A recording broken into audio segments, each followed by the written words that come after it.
Hello बच्चों, तो आज हम डिस्कस करते हैं Faraday's first law of electrolysis. Electrochemistry chapter का ये इम्पोर्टेंट टॉपिक्स है। Faraday first law of electrolysis मतलब the mass of substances liberated at the electrode is directly proportional to the quantity of electricity pass through it. ठीक है, pass through the electrolyte, यानी कि am directly proportional होता है Q के। M is equal to Z I T and Z is equal to electrochemical equivalent.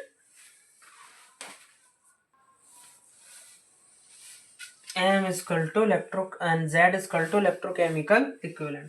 So if I is equal to 1 ampere and T is equal to 1 second, the electrochemical equivalent is equal to the amount of substance liberated at the electrode when 1 ampere current is passed through electrolyte for 1 second. ये तो हो गया first statement.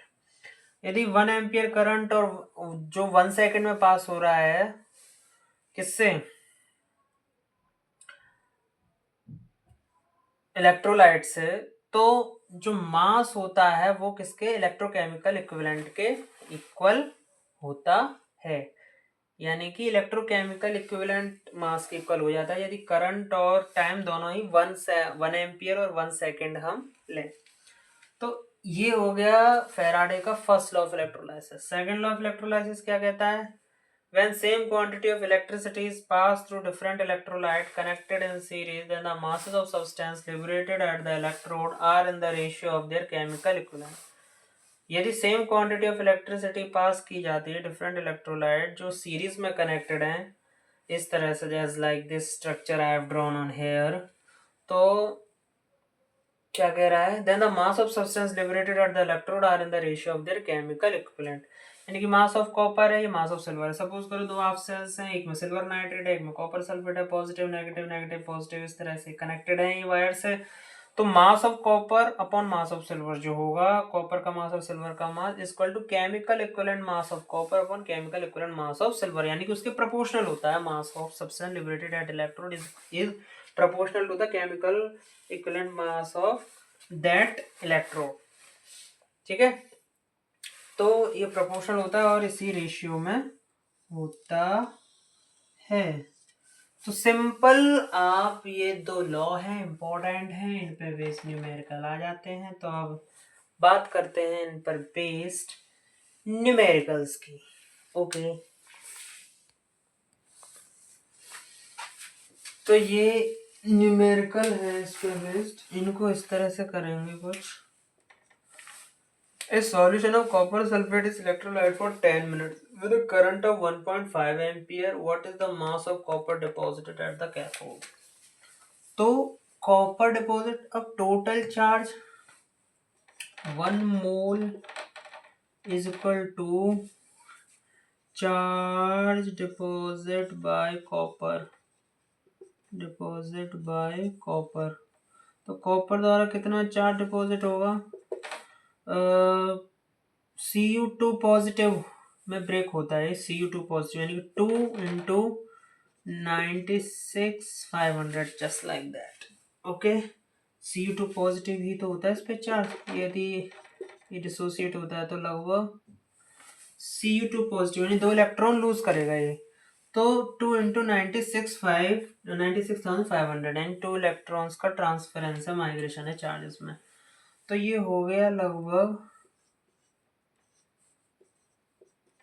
190। तो इस तरह से हम इसको, ये कूलाम, ठीक है। अच्छा,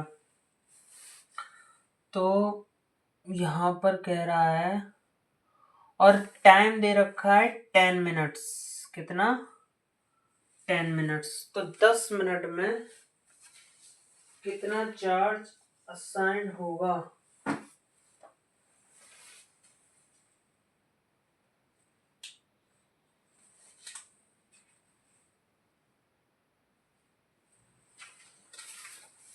then in 10 minutes what is the charge. तो ये तो हो गया 1 मोल में कितना जो टोटल चार्ज डिपॉजिट है।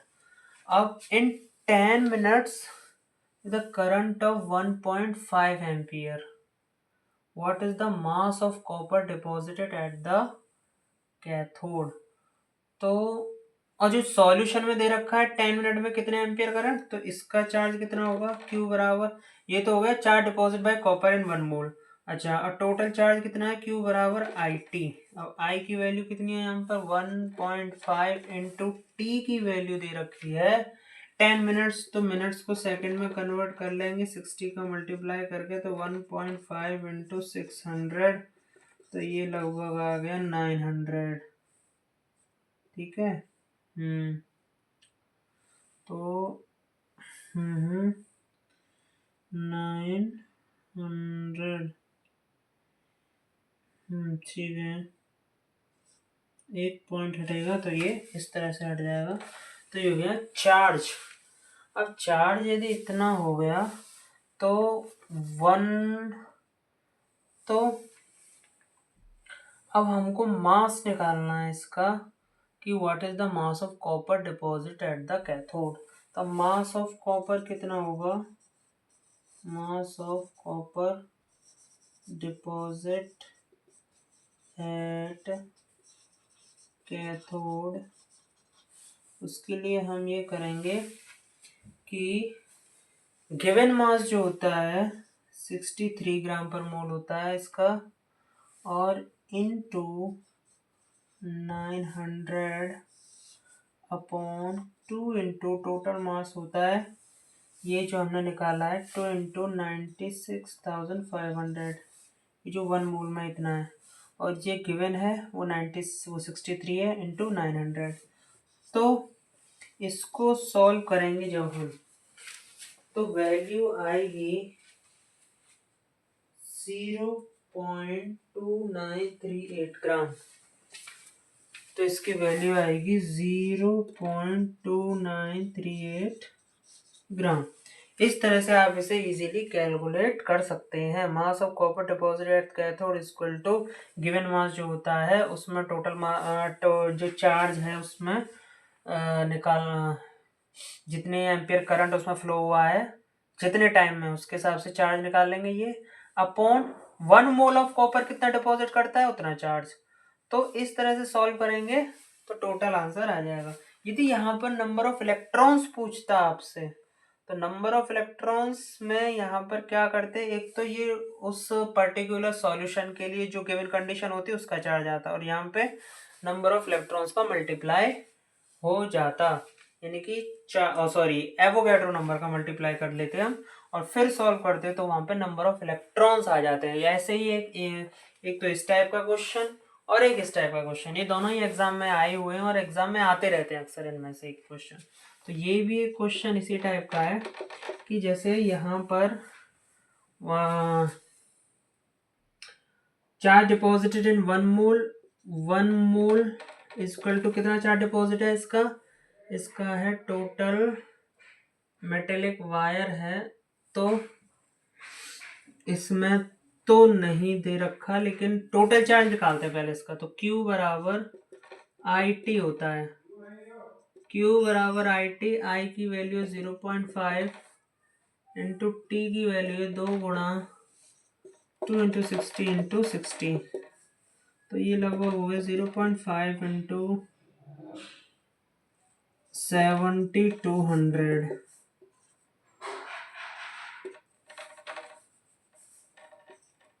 तो ये हो गया 36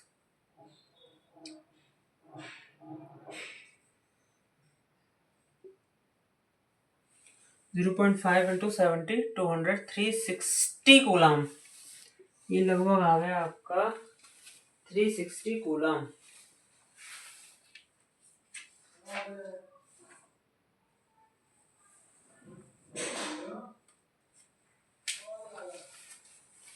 तो 360 कूलम आ गया।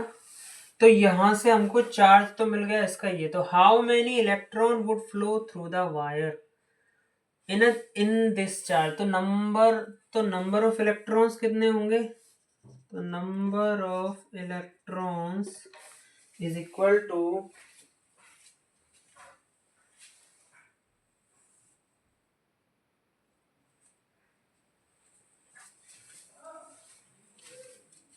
नंबर ऑफ इलेक्ट्रॉन्स होंगे आपके एवोगैड्रो नंबर अपॉन जो चार्ज होता है यहाँ पर 96,500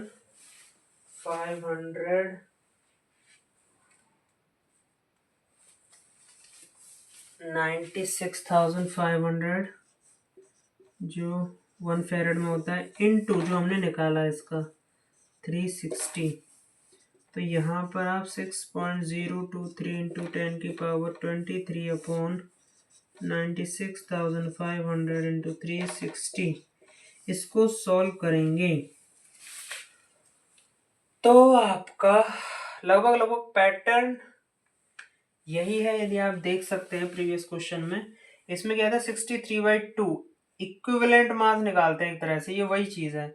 यहाँ पे इसको इस तरह समझ लो कि 2 इंटू 2 का मल्टीप्लाई करके, या फिर ऐसे समझ लो इक्विवेलेंट मास अपॉन जो चार्ज उसमें निकाला है वो अपॉन जो 1 फेरेड में होता है चार्ज, वो इसको कैलकुलेट करके आया। अब इसमें क्या है, यहाँ एवोगैड्रो नंबर पुट कर दिया वैल्यू केवल, और क्यों ये जब है जो उस केस में जब नंबर ऑफ इलेक्ट्रॉन्स निकालने हो आपको, तो यहां से आप निकालोगे नंबर ऑफ इलेक्ट्रॉन्स, तो Na अपॉन 96,500 जो 360 इसको कैलकुलेट करेंगे हम, तो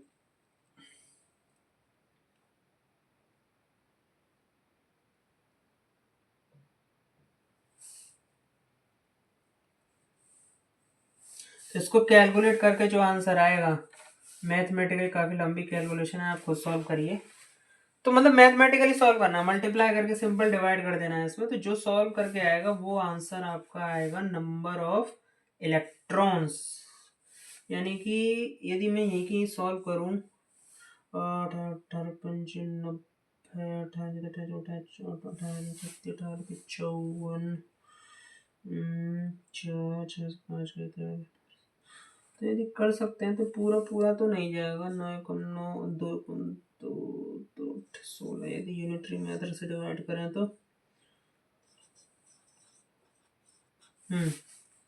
तो 18 का मल्टीप्लाई पहले इसमें करिए, फिर उसमें से इसका डिवाइड लगाइए, तो तो लगभग ये 4 पावर 5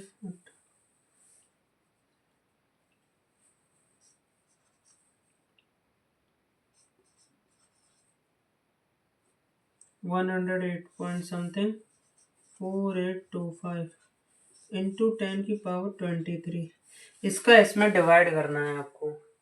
अब डिवाइड करने के लिए 30 यहाँ पे बढ़ा दीजिए, अब 0 को ऊपर माइनस कर दीजिए, तो ये लगभग हो जाएगा 10 की पावर, कैलकुलेशन और इजी करके 10 टू द पावर 20, और ये 108,414, और इसका डिवाइड मानना है 4825 से डिवाइड करिए,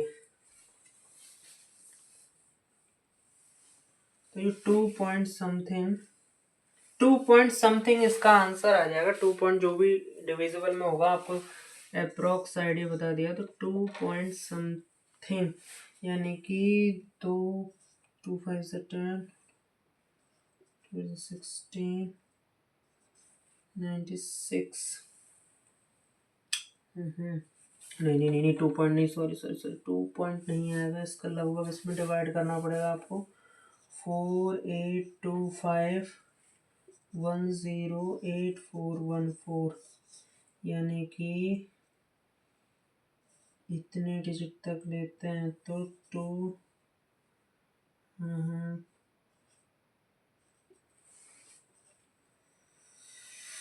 ओह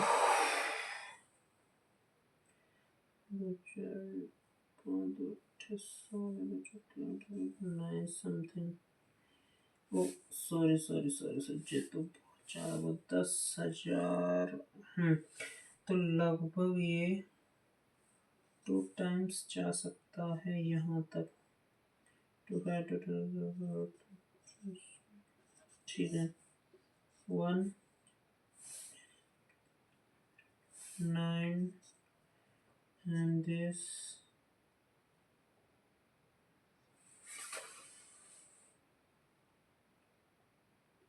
hmm.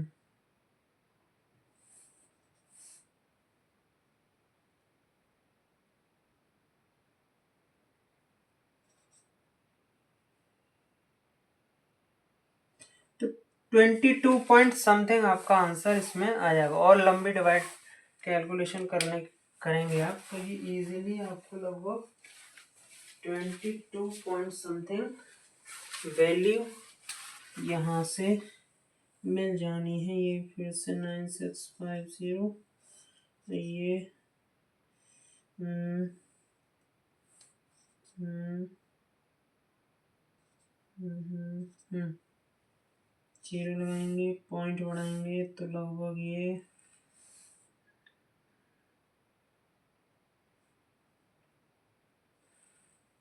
5 टाइम्स करके देखते हैं।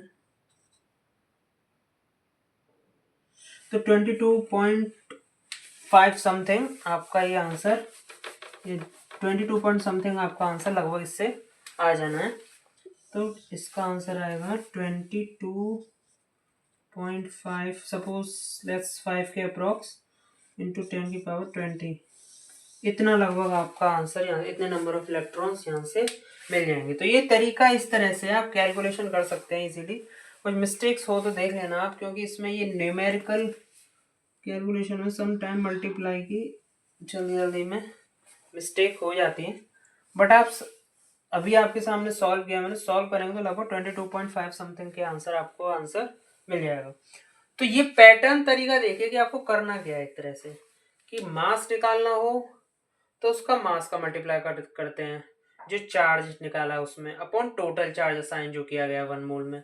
अब नंबर ऑफ इलेक्ट्रॉन्स निकालने हो तो एवोगैड्रो नंबर का मल्टीप्लाई करते हैं। तो इस तरह से आप इजीली इसको कैलकुलेट कर सकते हैं, इस तरह की ट्रिक से। Thank you. ज़्यादा से ज़्यादा न्यूमेरिकल प्रैक्टिस करते रहिए और फीडबैक दीजिए अपना। Thank you.